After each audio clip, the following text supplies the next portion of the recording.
आर्यन एक बात बता दीजिए बेटा, ये क्लियर दिख रहा है, विजिबल है? Memorandum of association and articles of association.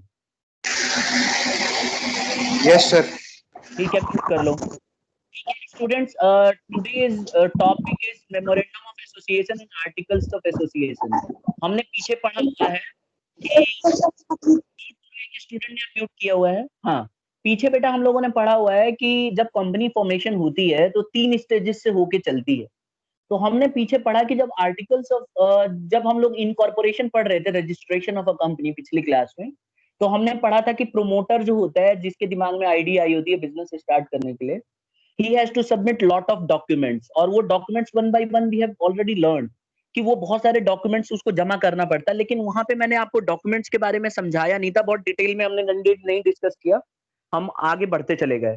तो देखिए, आज हम जो डिस्कस करेंगे वही डॉक्यूमेंट्स जो प्रोमोटर को सबमिट कराना पड़ता है। आपको याद होगा कि जब प्रोमोटर जो है इनकॉर्पोरेशन कराने जाता था तो उसको एक बार रजिस्ट्रेशन सबमिट कराने पड़े थे, और वो क्या थे रजिस्ट्रे जो डॉक्यूमेंट्स, वो थे memorandum of association, articles of association, जो है डायरेक्टर्स का कंसेंट लेना था, तो एंड ऑल, और प्रोस्पेक्टस भी। तो आप ये देखोगे हम लोग जो है ये डॉक्यूमेंट्स के बारे में बहुत अच्छे से पढ़ने जा रहे हैं। तो let's start. First of all, आप देखोगे जैसा कि नाम है मेमोरेंडम ऑफ एसोसिएशन। अब ये डॉक्यूमेंट है क्या? देखो, मेमोरेंडम ऑफ एसोसिएशन अगर आप देखोगे ना, तो ये एक बहुत ही इंपॉर्टेंट डॉक्यूमेंट है जो कंपनी को बनाना पड़ता है। देखो, कह रहा है कि the memorandum of association and articles of association, जो कि दूसरा डॉक्यूमेंट है, are the most important documents of a company. Memorandum of association is a charter of a company. ये वाली लाइन बड़ा ध्यान से समझने वाली बात है कि जो मेमोरेंडम ऑफ एसोसिएशन, ये चार्टर है, कंपनी का चार्टर है। चार्टर का मतलब है इसमें जो है, आप ये देखो सब कुछ है, ये रिलेशन बताता है कंपनी के और आउटसाइडर के बीच में, इसीलिए इसको चार्टर माना गया है। क्यों? क्योंकि इसी के हिसाब से कंपनी चलती है। ये कंपनी के जो कंपनी के जो भी रूल्स रेगुलेशंस होंगे, और बाहर वालों के लिए ये है कि ये बाहर वालों को बताता है कि देखिए हमारे कंपनी का ये ऑब्जेक्टिव है ना, हमारे ये रूल्स रेगुलेशंस हैं, लेकिन ये बाहर वालों के लिए कह रहा है। और नीचे अगर आप देखो तो कह रहा है कि जो आर्टिकल्स ऑफ एसोसिएशन है, ये भी एक इंपॉर्टेंट डॉक्यूमेंट है which contains the constitution of a company. ये क्या करता है? चार्टर नहीं है, ये कंस्टिट्यूशन ऑफ अ कंपनी है। It lays down the rules and regulations for the administration of the company. मैं आपको सिंपल कर दूं ये चीज, ये क्या करता है? इनसाइडर्स के लिए होता है, अंदर के लोगों के लिए होता है, क्योंकि एडमिनिस्ट्रेशन तो अंदर के लोग ही चलाते हैं। तो बस ये ध्यान रखिए, अभी तक हमने ये समझा कि जो मेमोरेंडम ऑफ एसोसिएशन है, ये चार्टर ऑफ अ कंपनी है, और ये रूल्स एंड रेगुलेशंस आउटसाइडर के लिए बनाया गया है, और बहुत ही इंपॉर्टेंट डॉक्यूमेंट है।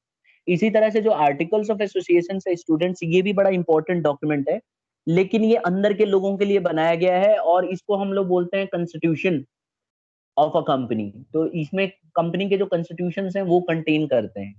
नेक्स्ट देखिए आप, मेमोरेंडम ऑफ एसोसिएशन में कह रहा है it is the first and foremost important document, जैसे हमने डिस्कस किया, to be filled with registrar of the company for incorporation. जब भी कंपनी को अपनी रजिस्ट्रेशन कराना पड़ता है, तो ये ले जाके, ये वाला डॉक्यूमेंट हम पीछे भी पढ़ चुके हैं, ये डॉक्यूमेंट ले जाके, और रजिस्ट्रार होता है कंपनी का, उसके पास ले जाके जमा कराना पड़ता है। It defines the powers and scopes of the company.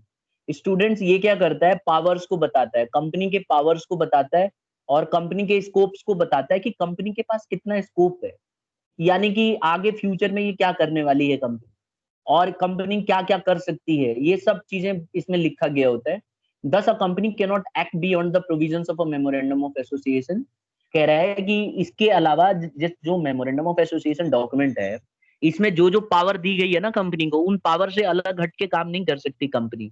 अगर मान लो कंपनी कुछ और करना चाहती है, तो कंपनी ऐसा नहीं कर सकती है, उसको अपने वही पावर्स को इस्तेमाल करना पड़ेगा जो पावर्स उसको मेमोरेंडम ऑफ एसोसिएशन में दिए गए थे। उसके अलावा अलग से अपनी तरफ से कुछ नहीं कर सकती है। तो जो जो रिटर्न है वही उसके पास पावर होगा। And on the provision of a memorandum it amounts ultra vires, या फिर वाइड। वाइड का मतलब होता है, आपने देखा होगा मोबाइल फोन वगैरह लेते हो तो सील पे लिखा रहता है, जब आप सील ओपन करते हो तो वाइड आता है, इसका मतलब ये इलीगल हो जाएगा।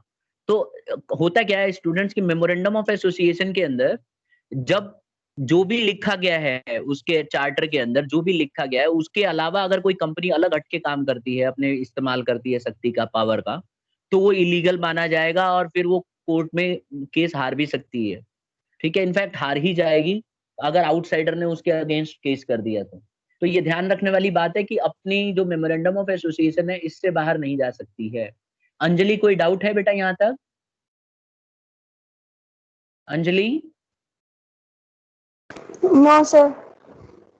ठीक है, तो अभी तक हमने ये पढ़ा बेटा कि मेमोरेंडम ऑफ एसोसिएशन बहुत इंपॉर्टेंट डॉक्यूमेंट है और इसको हम चार्टर ऑफ अ कंपनी भी कहते हैं और इसके अंदर पावर्स एंड स्कोप्स दिए होते हैं कंपनी के और ये अपने पावर के और स्कोप्स के अलावा ज्यादा काम नहीं कर सकता है। अगर ऐसा करता हुआ मिलता है तो इसके खिलाफ केस हो सकती है और ये फिर वाइड माना जाएगा, यानी कि इलीगल माना जाएगा। अब देखते हैं कि मेमोरेंडम ऑफ एसोसिएशन के अंदर बहुत सारी चीजें होती हैं, जैसे नेम क्लॉज, है ना, ऑफिस क्लॉज या रजिस्टर्ड ऑफिस क्लॉज भी बोलते हैं। तो इनके बारे में हम डिस्कस करेंगे कि मेमोरेंडम ऑफ एसोसिएशन में क्या क्या होता है। देखिए, जो मेमोरेंडम ऑफ एसोसिएशन है इसके अंदर बहुत सारे क्लॉजेस दिए हैं। क्लॉजेस में बड़ा डिटेल में डिस्कस किया गया होता है कि आप ये काम कर सकते हो और ये काम नहीं कर सकते। इनको हम बोलते हैं क्लॉजेस। जैसे पहला देखते हैं नेम क्लॉज। आपको मैंने बताया था पिछले क्लास में कि जब भी प्रोमोटर कंपनी को बनाने के लिए जाता है तो उसको उसका नाम डिसाइड करना पड़ता है। तो आप देखोगे मेमोरेंडम ऑफ एसोसिएशन के अंदर नेम क्लॉज दिया रहता है। नेम क्लॉज एक ऐसा क्लॉज है जिसके अंदर आप देखोगे नेम के बारे में डिसीजन लिया जाता है कि क्या नाम रखेगा, ठीक है। It contains the complete name of a company और कंपनी को जो है नाम चुनने का जो अधिकार है वो दिया गया है। देखो यहाँ पे देख सकते हो आप कि the name should not be same to that of a company which is already in existence. देखिए, ये कह रहा है कि अगर कोई कंपनी पहले से ही एग्जिस्ट कर रही है तो उसी नाम से दूसरी कंपनी आप नहीं खोल सकते। और मैंने आपको तब भी बताया था कि जब प्रोमोटर स्टार्ट करता है कोई कंपनी या उसके दिमाग में आइडिया आती है तो नेम क्लॉज के तहत जब वो मेमोरेंडम ऑफ एसोसिएशन के डॉक्यूमेंट बनाता है तो उसको नेम क्लॉज के अंतर्गत नाम डिसाइड करने पड़ते हैं। कोई मुझे बताएगा बच्चा कि कितने नाम उसको डिसाइड करने पड़ते हैं? कौन बच्चा बता रहा है? 13 13 नहीं रोल बेटा, नंबर सिर्फ 3 सर, बता रोल रहे। नंबर बता रहा ओके था ओके, मैं। I am so sorry for that. Okay, there are only he can suggest 3 names. तो जो रजिस्ट्रार होता है उसको फिर वो 3 नेम में से देखना पड़ता है, उनके पास सॉफ्टवेयर है बेसिकली। कई बच्चे बोलते हैं कि सर उसको कैसे पता चलेगा कि ये नाम है कि नहीं है। तो आप देखो इनके लिए ना वो प्रोवाइड होता है, ऐसे सॉफ्टवेयर होते हैं जो जिसमें ये लोग जब वो नाम रखेंगे ना पहले ही चेक कर लेते हैं। जैसे हम लोग जीमेल बनाते हैं तो आपने देखा होगा अगर पहले से ही उस नाम से आईडी बनी हुई है तो वो रिजेक्ट कर देता है, बोलता है, सजेस्ट करता है कोई और नाम रख लो उससे मिलता जुलता। तो इसी तरह से जब ये कोई नाम रखते हैं और कंपनी पहले से ही रजिस्टर्ड होगी तो वो नाम सजेस्ट करेगा या फिर कहेगा कि कोई और नाम बताइए। तो इसी तरह से 3 नाम वो लोग ढूंढ के रख लेते हैं। अगर इसके बाद भी क्लैश हो जाता है तो रजिस्ट्रार उस नाम को रखेगा नहीं। तो यही चीज बताया नेम क्लॉज में, यही बताया कि नाम जो है जब वो नाम रखेगा तो नाम ऐसा नहीं होना चाहिए कि जो ऑलरेडी एग्जिस्ट कर रहा हो। क्यों? क्योंकि ऐसा होने से बड़ा नुकसान हो सकता है। दूसरी कंपनी का नाम, एक ही कंपनी के 2 नाम हो जाएंगे तो फिर कंफ्यूजन हो जाएगा लोगों के बीच में। It should not B undesirable in the opinion of a central government. अच्छा, ये भी बड़ा इंपॉर्टेंट है कि सेंट्रल गवर्नमेंट की ओपिनियन में अनडिजायरेबल नहीं होना चाहिए। अब सेंट्रल गवर्नमेंट की ओपिनियन में अनडिजायरेबल नहीं होने का मतलब क्या है? इसका मतलब बड़ा सिंपल है कि नाम कुछ ऐसा मत रखो जिससे कि गवर्नमेंट के को हर्ट करता हो। जैसे मान लो किसी ने अपनी कंपनी का नाम इंडिया के नाम पे रख दिया, ठीक है, या पार्लियामेंट बोल दिया, कंपनी ऑफ पार्लियामेंट। तो इस तरह का नाम अगर रखोगे ना तो एक गलत मैसेज जाता है बाहर। अगर मान लो कल को कंपनी वाइंड अप हो गई और या इलीगल एक्टिविटी में पाई गई तो न्यूज में तो यही आएगा कि कंपनी ऑफ पार्लियामेंट खराब हो गई। अब कंपनी ऑफ पार्लियामेंट तो सबके दिमाग में ये जाएगा अच्छा सरकार की है। मतलब कोई भी नाम ऐसा नहीं होना चाहिए जो गलत मैसेज दे या सरकार की बुराई करे, ठीक है, या फिर कोई ऐसा नाम हो जो दूसरे रिलीजन में या दूसरे लैंग्वेज में जो है अब्यूजिव हो। तो इस तरह की चीजों को बचा के चलना पड़ता है। तो when ever the name is given ये चीजें ध्यान रखनी होती हैं। देखो नेक्स्ट नेक्स्ट वाले पैराग्राफ में दिया है कि the last word and the words of the name must be limited in case of a public company. जब आप पब्लिक कंपनी का नाम रखते हो तो लिमिटेड वर्ड यूज करना पड़ेगा, ध्यान रखना। ये देखिए ब्लू में लिखा हुआ है। और जब आप प्राइवेट कंपनी का नाम रखते हो बेटा तो प्राइवेट लिमिटेड वर्ड यूज करना पड़ेगा। ये मैं पहले भी डिस्कस कर चुके हैं। तो इसमें आपको प्राइवेट लिमिटेड रखना पड़ेगा। आई होप सबको क्लियर हो गया होगा। तो अगली बार जब भी लिखोगे नेम क्लॉज तो इसमें लिखना कि जब प्रोमोटर सर नाम।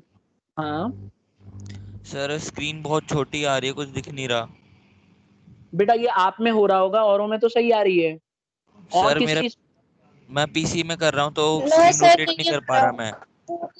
स्क्रीन है सब ना में जो सर छोटी ही आ रही है। स्क्रीन सब में यस छोटी आ सर। रही है।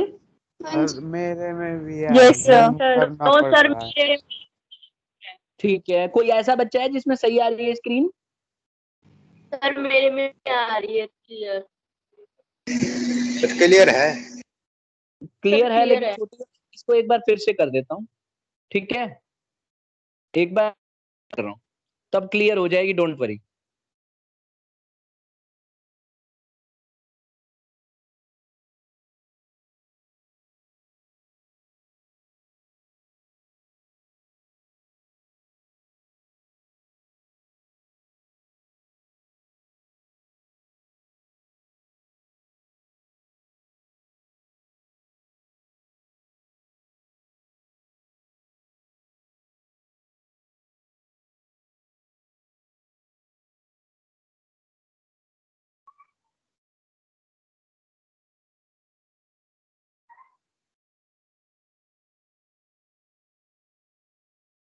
आप बताइएगा एक बार जरा स्टूडेंट्स, एक बच्चा मुझे बता दे कि अब क्लियर आ रही है क्या, बड़ी आ रही है?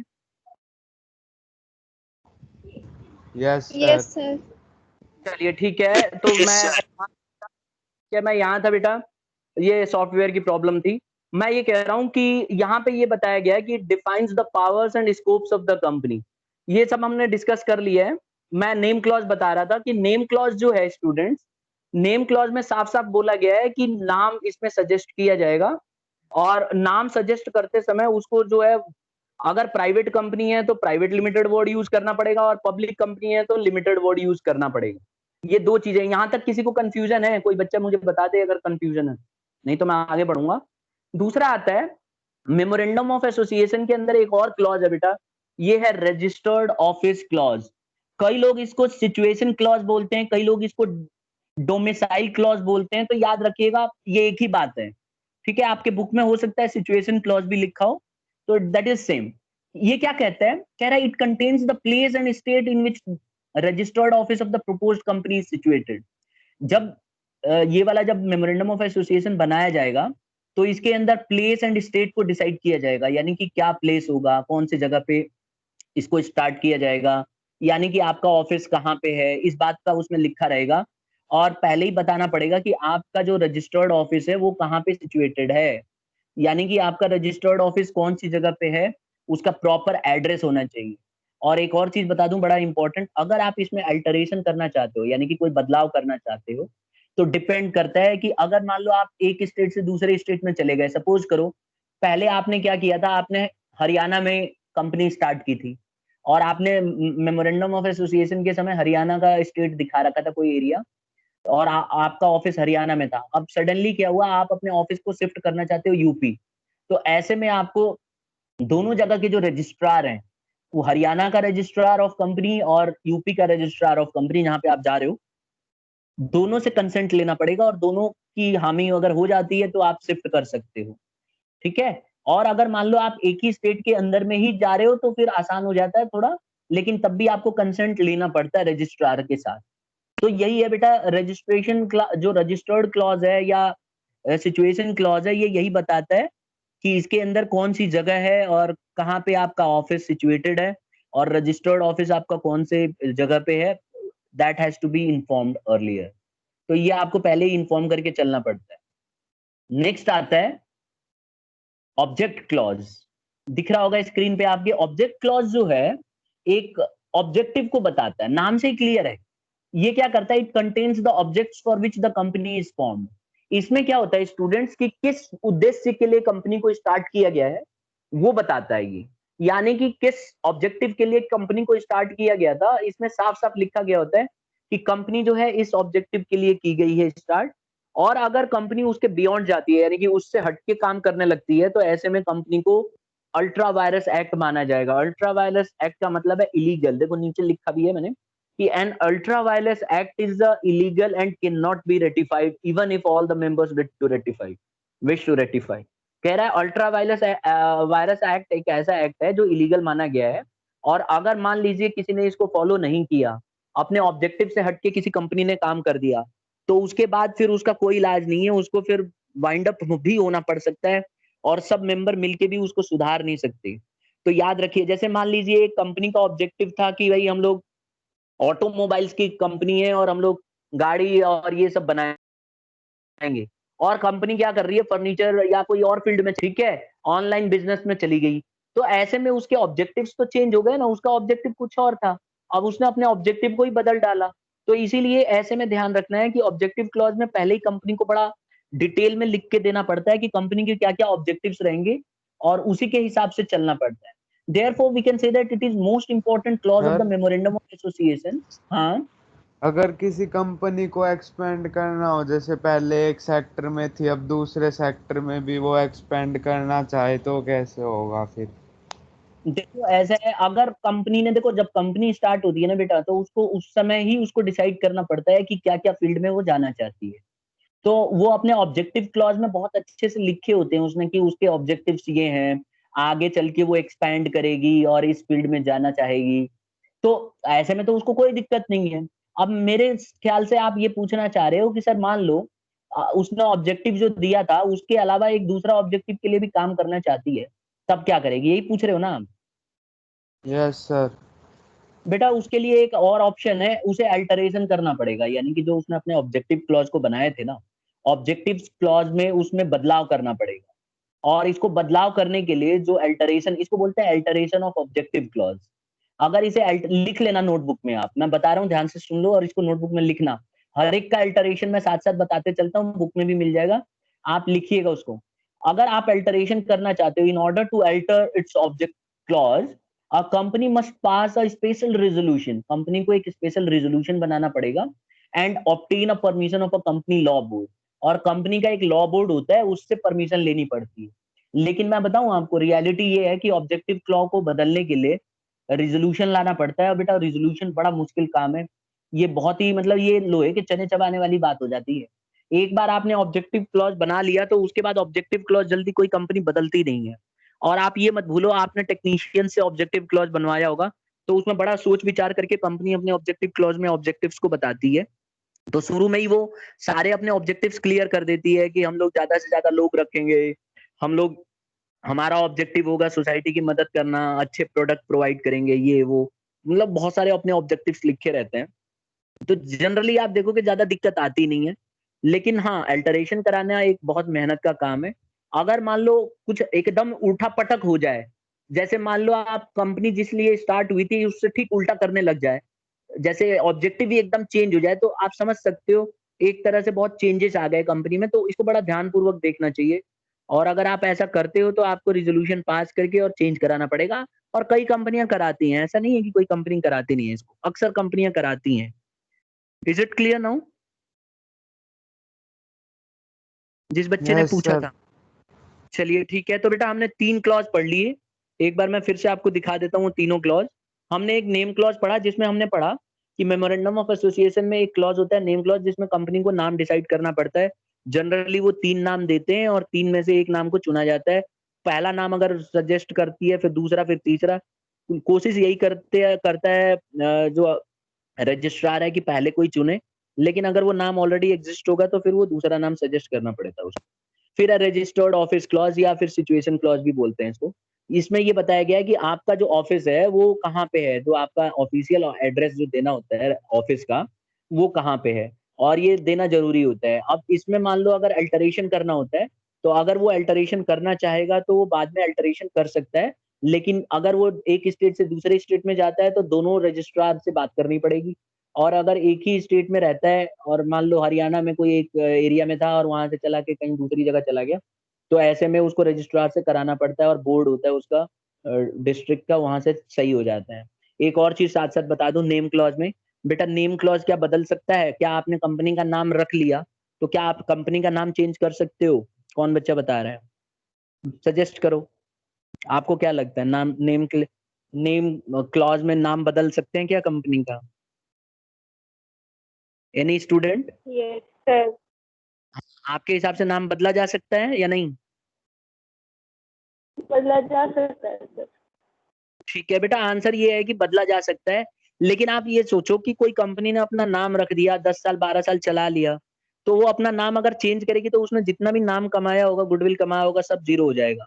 तो इसीलिए आपको बहुत रेयर रेयर मिलेगा कि कोई कंपनी अपने नाम को ही चेंज कर दे, लेकिन फिर भी ऐसा प्रोविजन है जहां पे वो अपने नाम को बदल सकता है। तो अगर कोई कंपनी चाहती है कि उसका नेम चेंज हो, तो ऐसे में वो अपना नाम को चेंज करा सकती है।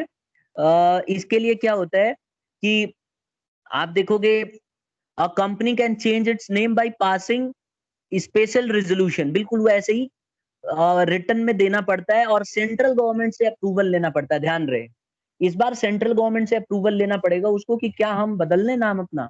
अगर सेंट्रल गवर्नमेंट अप्रूवल दे देती है तो ठीक है। आपको मैं फिर बताऊं ना, नाम कई बार क्या होता है, सेंट्रल गवर्नमेंट को हर्ट ना करे, इसलिए सेंट्रल गवर्नमेंट का भी कंसेंट मांगते हैं वो लोग।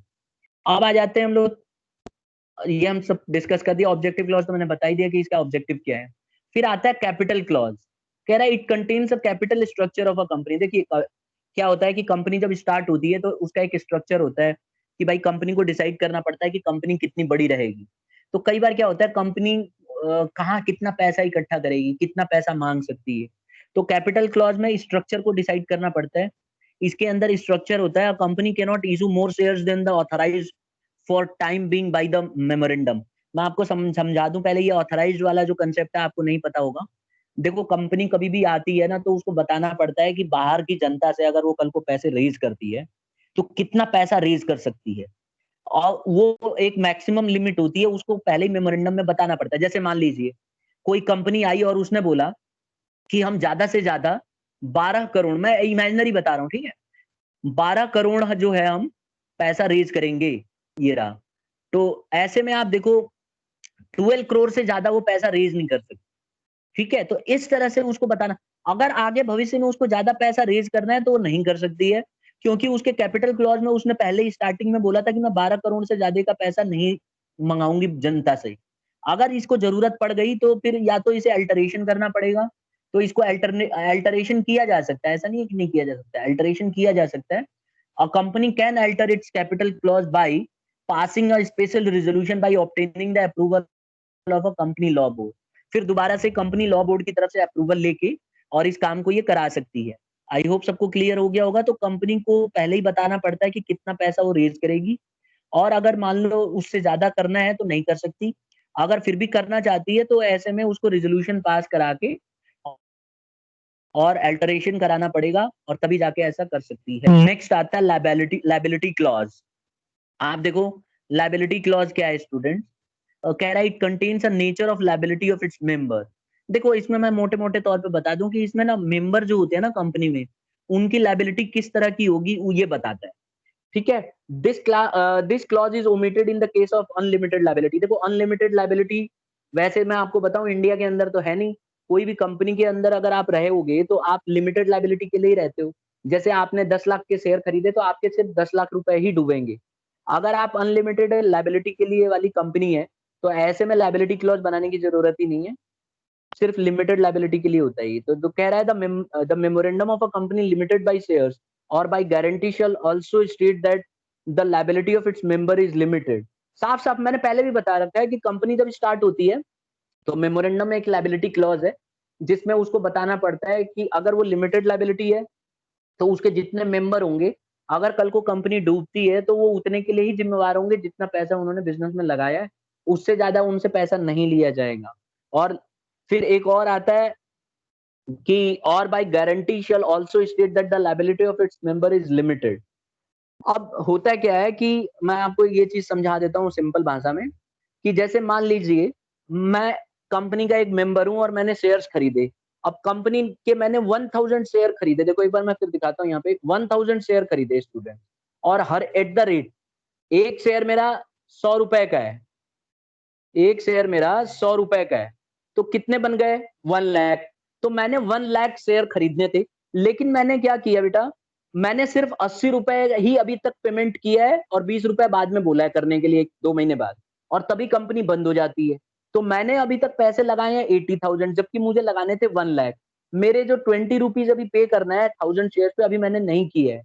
तो ऐसे में मेरे को कंपनी जब वाइंड अप होगी या कंपनी के जब डूबेगी, तो ऐसे में मेरे से बुला के और वो बोलेगी कि 1000 शेयर्स पे 20 रुपए आपके रह रहे हैं वो दो। क्यों? क्योंकि लिमिटेड बाय शेयर्स मैंने अब गारंटी अगर दिया होगा तो गारंटी के अंदर ये पहले ही बता दिया जाता है कि अगर कंपनी बंद होगी तो भी आपको पैसा देना पड़ेगा। ठीक है, तो यही चीज है। अगर मान लो कोई कंपनी बाय गारंटी है, कंपनी बाय गारंटी, फिर से मैं बताता हूँ, कंपनी बाय गारंटी है, तो ऐसे में अगर मैं उसका मेंबर हूं तो मुझे पूरे के पूरे 1 लाख रुपए देने पड़ेंगे। अगर मैंने सिर्फ 80,000 दिया है तो मेरे 80,000 के अलावा भी डूबेगा पैसा, जो 20,000 मेरे देना बाकी। और अगर कंपनी बाय लिमिटेड हूं तो फिर तो कोई टेंशन ही नहीं है, मैंने 80,000 दिए, 80 डूब जाएंगे, 20 बच जाएंगे, अगर कंपनी पहले ही डूब गई तो।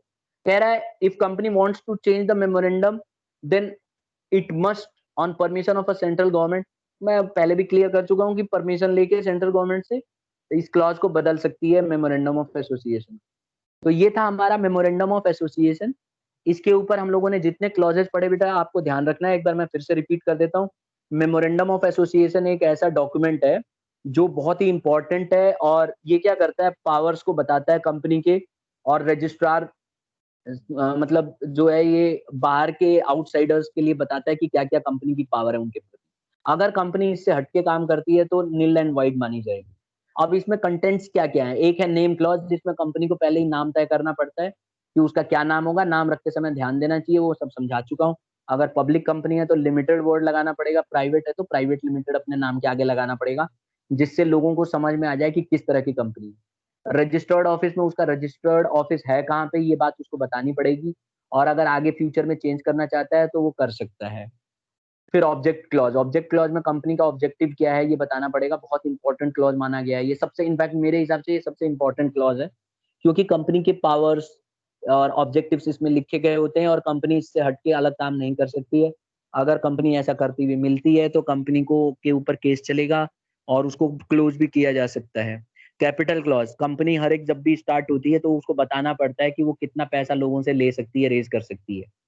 तो अगर उसने एक पर्टिकुलर लिमिट दी होगी, अगर उस लिमिट से ज्यादा पैसा उसको निकालना है तो ऐसे में वो निकाल नहीं सकती। अब इसके लिए अगर बहुत जरूरी हो गया तो ऐसे में उसको फिर दोबारा से रेजोल्यूशन पास करके चेंज करना पड़ेगा, जो कि बड़ा मुश्किल काम। फिर है लायबिलिटी क्लॉज।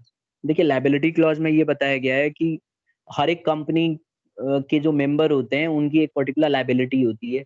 तो हमारे इंडिया में कंपनी बाय लिमिटेड लायबिलिटी और एक कंपनी बाय गारंटी, तो दो होती हैं। अगर लिमिटेड लायबिलिटी है तो जितना पैसा आपका लगा हुआ है उतना ही डूबेगा, और अगर कंपनी बाय गारंटी है तो ध्यान रखिएगा स्टूडेंट्स, जैसे मान लीजिए मैंने एग्जांपल दिया था कि 1 लाख रुपए मैंने खरीदने हैं शेयर्स। अब कंपनी शेयर्स एक बार में भी बेचती है और किस्त में भी बेचती है। तो अगर मैंने किस्त में ले रखा है कि मैं पहले थोड़ा थोड़ा किस्त भरूंगा, तो मैंने मान लो उसके पैसे जो है 1 लाख शेयर, 1,000 शेयर खरीद लिए 100 रुपए के हिसाब से, तो मेरे 1 लाख के बन गए। तो 1 लाख रुपए जो मैंने सिर्फ 80 रुपए ही पे किया, 20 रुपए बचा हुआ है, तो 20,000 शेयर्स के लिए जो है मैं क्या करूंगा स्टूडेंट्स, 20,000 शेयर्स पे मैं बाद में इसको अगर लिमिटेड बाय गारंटी है तो मैं बाद में इसको पे करूंगा। सबको स्क्रीन दिखाई दे रही है students? Yes sir. Sir sir इस बुक में एक और दिया हुआ है एसोसिएशन और सब्सक्रिप्शन क्लोज। हाँ बेटा दिया हुआ है, मैं बता देता हूँ फिर भी। तो पहले आपने बोला एसोसिएशन क्लॉज, मैं समझा देता हूँ, इसकी जरूरत नहीं पड़ेगी आपको लिखने की, ठीक है? हाँ स्क्रीन दिख रही है, एक बार बताना फिर से। यस सर दिख रही है। हाँ, मैं ये कह रहा हूँ बेटा एसोसिएशन क्लॉज एक ऐसा क्लॉज है जिसके अंदर डिक्लेरेशन होता है, it contains a declaration of a directors stating several persons whose name and address are submitted. तो सब्सक्रिप्शन क्लॉज एक ऐसा क्लॉज है, इसको लिख लेना, सब्सक्रिप्शन क्लॉज एक ऐसा क्लॉज है जिसके अंदर डिक्लेरेशन देना पड़ता है डायरेक्टर्स के द्वारा, ये लिखते हैं कि we are the several persons whose name and address are submitted, कि हम लोग वो लोग हैं जो जिनके नाम और एड्रेस सबमिटेड है, और हम लोग चाहते हैं कि इस कंपनी में बिलोंग करें और रहना चाहते हैं, ठीक है? और ये लोग जो है क्वालिफिकेशन शेयर्स भी देते हैं। तो ये थोड़ा सा इसके बारे में मैंने आगे बता रखा है, वहीं मैं थोड़ा क्वालिफिकेशन शेयर्स के बारे में मैं बता देता हूँ, ठीक है? अच्छा, खास बात क्या है कि यस सर। एसोसिएशन क्लॉज को आप ना अल्टर नहीं कर सकते, यानी आप इसको बदल नहीं सकते। तो ये इसका इंपॉर्टेंट है। और कौन सा क्लॉज बोल रही थी आप? सर वो यही था, इसी का दूसरा नाम था सब्सक्रिप्शन हाँ, क्लॉज। सब्सक्रिप्शन क्लॉज, हाँ वही है कि दोनों का सेम नाम है। तो एसोसिएशन क्लॉज समझ में आ गया। इसमें एसोसिएशन बताना पड़ता है कि यस सर। हम लोग इस एसोसिएटेड हैं इस कंपनी से। तो यहाँ पे डायरेक्टर्स लिखित में देते हैं कि हम और हमारे साथ फलाना फलाना लोग और ये वाला एड्रेस, ये लोग इस कंपनी के साथ बने रहना चाहते हैं और इसीलिए हम लोग काम करेंगे। आई होप आ गया होगा। तो अब नेक्स्ट आगे देखो, आर्टिकल्स ऑफ एसोसिएशन।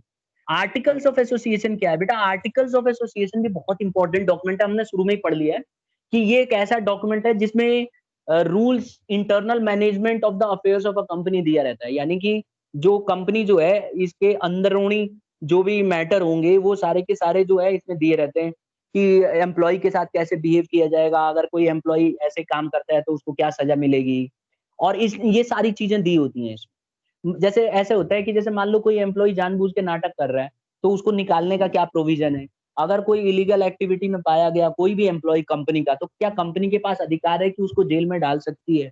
तो इसी इसी क्लॉज में लिखा रहेगा। क्या आपको पता है कि कंपनी भी पनिशमेंट दे सकती है और कंपनी के भी जेल होती है? किसी बच्चे को पता है? कोई केस याद है जिसमें कंपनी ने अपने ही जेल में डाल दिया अपने एम्प्लॉय को? स्टूडेंट्स, हाँ या ना? No sir. Yes sir. मैं एक केस बताता हूँ आपको, ऐसे बहुत सारे केसेस आपको मिल जाएंगे। अभी ये आप देखोगे एप्पल कंपनी जो है, एप्पल कंपनी के पास अपने खुद के सेल्स हैं, सैमसंग के खुद के सेल्स हैं। आप एक बहुत बड़ा केस आया था एप्पल कंपनी का ही, जिसमें उसने क्या किया था, अपने एक एम्प्लॉय के साथ मिलके और उसको बोला था कि हम लोग जो है एक नया मॉडल निकाला था फोन का, मैं मॉडल भूल रहा हूँ, आज से 4-5 साल 5-6 साल पहले की बात। तो इनफैक्ट उससे भी ज्यादा टाइम हो गया। उसने क्या किया, ये पहले म्यूट करो सभी, एक बच्चे ने अनम्यूट किया, म्यूट करो, अपना अपना चेक करो, म्यूट नहीं है एक बच्चे का। हाँ, तो मैं ये कह रहा था कि कंपनी ने क्या किया बड़े चालाकी से, उसको ना सारे डॉक्यूमेंट्स दे दिए, मतलब और बोला कि कहीं से भी लीक करा दे न्यूज में। उसने बड़ी चालाकी से उसको लीक करा दिया। अब आपको पता है ना कि लीक हो जाता है तो न्यूज़पेपर वाले भी छाप देते हैं कि भाई ये वाला फोन आने वाला है, ये वो फलाना ढिंगना। तो उन्होंने छाप दिया।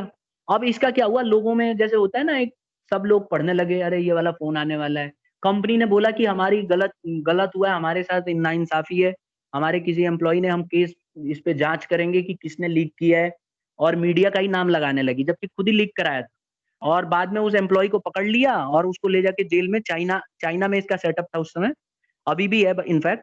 तो उसने ले जाके चाइना की एक जेल थी उसमें डाल दिया इसको, और इसके साथ एग्रीमेंट कर लिया कि इसके, बोला कि आपको हम करोर्स ऑफ रुपीस देंगे और आपके परिवार को दे देंगे। अब जो एग्रीमेंट जो भी हुआ था, अब वो कैदी जो है जाके जेल में रहा कई साल, जो भी उसको सजा मिली थी 10-12 साल। और उसके बाद जब वो आया तो उसने तब जाके लीक किया। उसने, वो भी बदमाश था, उसने सारे इंफॉर्मेशन जो है ना, बातचीत जो थी उसका कुछ उसके पास रिकॉर्डिंग के तौर पे रख लिया था। अब वो ला के मीडिया में बता दिया उसने। अब क्या हो गया, वो कंपनी ने तो अपना फ्री में प्रचार कर लिया और कंपनी ने बोला अच्छा ऐसा हुआ है, ये वो ऐसा इधर उधर पैसे दे के टाले। वैसे इसका नाम तो खराब हुआ, लेकिन ऐसा करती है कंपनी, ठीक है, फ्री में पब्लिसिटी पाने के लिए। तो ये इलीगल एक्ट है। लेकिन आप देखो कंपनी जो है, तो यही है, आर्टिकल ऑफ एसोसिएशन में ये सारे रूल लिखने पड़ते हैं कि आप क्या सजा दोगे, आपकी जेल किस तरह की होगी, मैक्सिमम सजा कितना दे सकते हो, क्या क्या रूल्स रेगुलेशन होगा एम्प्लॉय के प्रति। तो ये सारी चीजें लिखी रहती है। Is it clear? नेक्स्ट देखो, यस सर। नेक्स्ट है article of association is the second most important document. पहला तो मेमोरेंडम था, दूसरे नंबर पे आर्टिकल है, आर्टिकल्स ऑफ एसोसिएशन। तो ये सेकंड नंबर पे इंपॉर्टेंट है। तीसरा देखो, it is a charter of a company which contains rules regulations by laws of a company. मैंने बता ही दिया कि रूल्स रेगुलेशन, बस इसमें एक चीज और ध्यान रखना, यहाँ पे इंटरनल मैनेजमेंट के लिए है और इसके अंदर बाय लॉज भी है, यानी कि कंपनी के लॉ हैं, कानून है। कंपनी इन कानून से अलग हटके नहीं चल सकती है, ठीक है। अब जैसे लोग जो है, अगर कोई सीक्रेट रखना चाहते हैं और हमारा एम्प्लॉय अगर उस सीक्रेसी को लीक कर देता है तो हम उसको सजा देंगे। तो ये बाई लॉज हैं। अब इसके लिए वो यूं बोलेगा ना कि भाई मेरा नागरिकता है, मैं सिटीजन हूँ, मेरे को ऐसे कंपनी क्यों केस कर रही है मेरे ऊपर। तो ऐसे में फिर बाई लॉज में लिखा रहता है, इसीलिए तो सरकार से परमिशन लेनी पड़ती है। ये बड़े इंपॉर्टेंट डॉक्यूमेंट है। और कंपनियां आपको पता है कितनी बदमाश रहती हैं। अगर मान लो सरकार ध्यान नहीं देगी तो ऐसे ऐसे बाई लॉज बना देंगे जिससे कि सुप्रीम कोर्ट भी देखती रह जाएगी, कुछ नहीं कर पाएगी। तो इसीलिए बहुत मतलब इम्पोर्टेंट हो जाता है, ये सब चीजें बड़ा इंपॉर्टेंट डॉक्यूमेंट्स हैं, इसमें बहुत सोच विचार करना पड़ता है बनाने के लिए रूल्स। और लास्ट है, it regulates internal management of the company. देखिए ये मुझे इंपॉर्टेंट लगता है, क्यों? क्योंकि ये इंटरनल जो मैनेजमेंट है उसको रेगुलेट करने का काम करता है। ये आर्टिकल ऑफ एसोसिएशन ही है जो चलाने में मदद करता है कंपनी। अगर ये ना होता तो कंपनी अच्छे से मैनेज ना हो पाती। तो इसीलिए it's a very important document and it should be there. If it is not available in any company, company can not run. और मैंने पिछली क्लास में हमने डिस्कस किया था कि अगर कोई प्राइवेट कंपनी है और आर्टिकल्स ऑफ एसोसिएशन नहीं बनाती तो कौन सा क्या फॉलो करेगी, कौन बताएगा? इसका मतलब आप लोग पढ़ नहीं रहे हो ढंग से। बताइए, क्या ऐसा हो सकता है कि कोई कंपनी आर्टिकल ऑफ एसोसिएशन बनाए ही नहीं? Am I audible? अब सब गूंगे हो जाओगे। मेरी आवाज आ रही है? Yes sir. Yes sir. बेटा मैंने बताया था कि प्राइवेट कंपनी अगर चाहे तो आर्टिकल ऑफ एसोसिएशन नहीं बनाएगी, इसके लिए उसे टेबल एफ फॉलो करना पड़ेगा। तो पहले से ही सरकार की तरफ से टेबल एफ अवेलेबल होता है, उस टेबल एफ को सीधा सीधा फॉलो कर लेगी। और इसमें बहुत आसान है, टेबल एफ फॉलो करो और उसमें जो जो रूल्स लिखे हैं वो रूल्स आपको के ऊपर लागू हो जाएंगे। जनरली कंपनियां आर्टिकल्स ऑफ एसोसिएशन बनाती हैं, पब्लिक कंपनी को तो बनाना ही बनाना। नेक्स्ट देखिए, कंटेंट्स ऑफ आर्टिकल। अब इस आर्टिकल्स में क्या क्या होता है इसके बारे में बहुत ज्यादा नहीं मिलेगा आपको बुक में, बस ये समझ लो कि रूल्स एंड रेगुलेशंस होते हैं जो मैंने आपको समझाया। प्रिलिमिनरी कॉन्ट्रैक्ट्स होते हैं कि आप जब कंपनी स्टार्ट होगी तो क्या क्या कॉन्ट्रैक्ट होगी, कैसे कॉन्ट्रैक्ट करेगी, क्या तरीके होंगे। लैंड ऑन मेंबर्स शेयर, कि जो भी आपके मेंबर हैं उनके ऊपर जो जो उनके शेयर्स होंगे उनकी किस तरह से पावर होगी, है ना, और कितने दिन में देना है लेना है, ये सब चीजें होंगी। Transfer and forfeiture of shares, ये आप 12th में पढ़ोगे जब अकाउंट्स पढ़ाऊंगा उसमें मैं बताऊंगा। अब यहाँ पे ज्यादा डिटेल में है नहीं क्योंकि अपने आप में बहुत बड़े बड़े टॉपिक है, बस इतना समझा दूं आपको कि जब कंपनी शेयर्स अपने दे देती है किसी को, जैसे मान लो मैंने शेयर खरीद लिया कंपनी का और मैंने 1000 शेयर खरीदे और मैंने बोला कि 100 रुपए, हर एक शेयर का दाम 100 रुपए है, और मैं कंपनी ने किस्त बना दी, पहली किस्त 20 रुपए की, दूसरी किस्त 30 रुपए की, और फिर तीसरी किस्त 30 रुपए की, और चौथी किस्त जो है 20 रुपए की।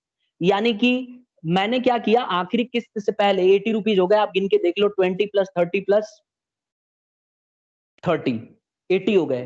तो ये किस्त मैंने बनाई, मैंने सारी किस्त दे दी, लास्ट वाली किस्त रोक के रखी हुई है, क्यों? क्योंकि अभी उसको मेरे को देना है और किसी वजह से मेरी बुरी हालत हो गई, मैं दे नहीं पा रहा हूँ। तो ऐसे में कंपनी जो है, कंपनी के पास पावर होता है कि कंपनी मेरे जितने मैंने पीछे के पैसे दिए ना, सब पैसे मेरे उड़ा देगी, बोलेगी ठीक है बहुत बढ़िया काम किया है, आपने 80,000 के शेयर खरीदे, अब आपके सब शेयर कैंसिल, और मेरा पैसा डूब जाएगा। तो ये चीज जो है transfer and forfeiture of shares में ही होता है कि कितने शेयर्स को ट्रांसफर कर सकती है कंपनी, या फॉरफीट का मतलब है कैंसिलेशन, तो कितने शेयर्स मेरे कैंसिल कर सकती है, ये आर्टिकल्स ऑफ एसोसिएशन डॉक्यूमेंट में लिखा जाता है पहले ही। अब आप ये देखो कितना इंपॉर्टेंट है और कितना खतरनाक है। किसी ने शेयर्स मान लो खरीद लिया, एक सपोज करो 20 लाख का कोई शेयर खरीद रहा है और 15 लाख दे दिया और 5 लाख नहीं दे पाया, तो कंपनी के पास आर्टिकल्स ऑफ एसोसिएशन में अगर पावर होगा तो उसके जो है कैंसिल कर देगी शेयर, यानी कि अब उससे नहीं लेगी, किसी और से लेगी और उसके पैसे डूब जाएंगे। तो इसीलिए बहुत इंपॉर्टेंट है स्टूडेंट्स, ये ध्यान रखना है। फिर आ जाता है स्पेशल मीटिंग। जनरल मीटिंग किस तरह से होगी, मैंने आपको बताया ना कि हर एक कंपनी अपनी मीटिंग करती है, तो कैसे होगी ये सब। ऑडिट कैसे कराएगी कंपनी, किस तरह से कैलकुलेशन करवाएगी, क्योंकि हर कंपनी अपनी ऑडिटिंग कराती है, इंटरनल और एक्सटर्नल दोनों, और सरकार भी ऑडिटिंग कराती है पब्लिक कंपनी। सीएजी सुना होगा आपने, कंट्रोलर एंड ऑडिटर जनरल। अब ये याद होगा आपको, लालू यादव को सीएजी नहीं तो फंसाया था, कंट्रोलर एंड ऑडिटर। ये क्या होते हैं, ये लोग ऑडिट करते हैं, तो गवर्नमेंट के जितने भी काम है ना, ये भी ऑडिट किया जाता है। तो लालू यादव जी ने भाई अपना चारा घोटाला किया था फर्स्ट क्लास, उसमें उसने क्या किया था, चारा आया था गवर्नमेंट के नाम पे, मतलब जानवरों को खिलाने के लिए, तो उसने चारा तो भिजवाया नहीं, झूठ मूठ का डॉक्यूमेंट्स बनवा दिए कि मैंने चारा भिजवाया, और उसके सारे पैसे खा गया।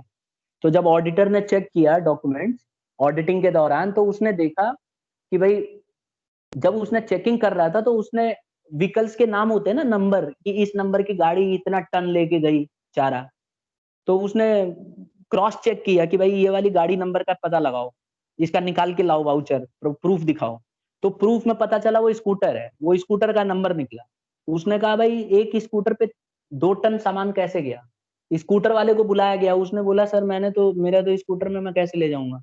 तो जिसने रिकॉर्ड में लिखा था उसको बुलाया गया, तो उसने बोला मेरे को ऊपर से ऑर्डर आया था कि भाई लिख दो, तो मेरे पास टाइम नहीं था, मैंने किसी को बोला कि जाके रोड पे देख कोई गाड़ी जा रही है तो बता दे।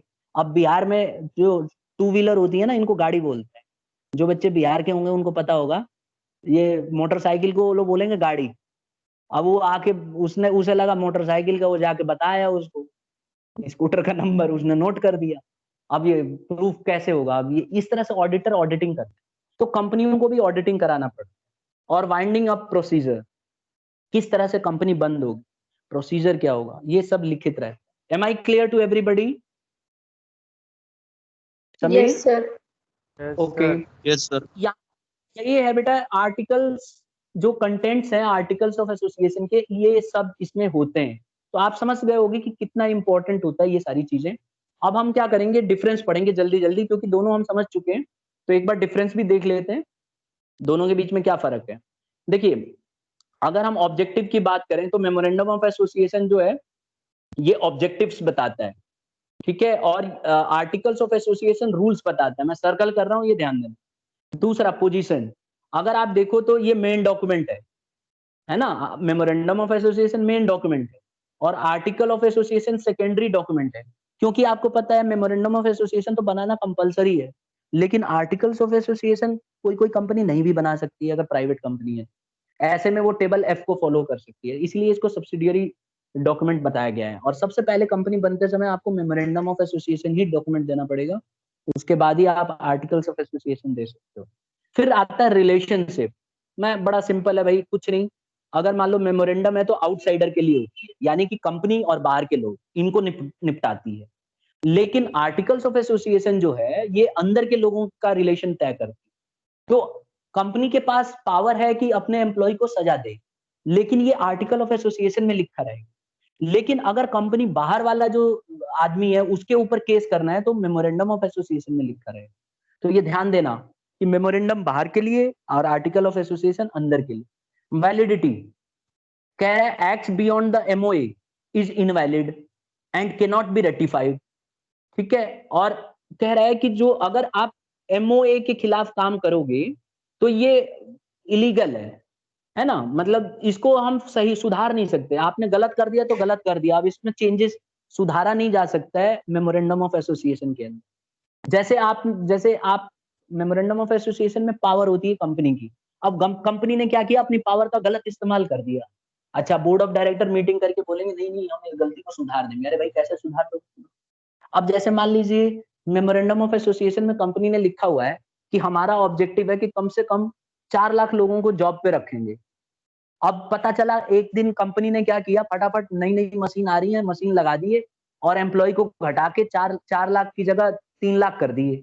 तो इससे सरकार पूछेगी कि भाई आपने अपने मेमोरेंडम ऑफ एसोसिएशन में तो ये बोला था कि हम कम से कम 4 लाख एम्प्लॉयज को हमेशा जॉब पे रखेंगे, अब आपने 3 लाख क्यों कर दिया?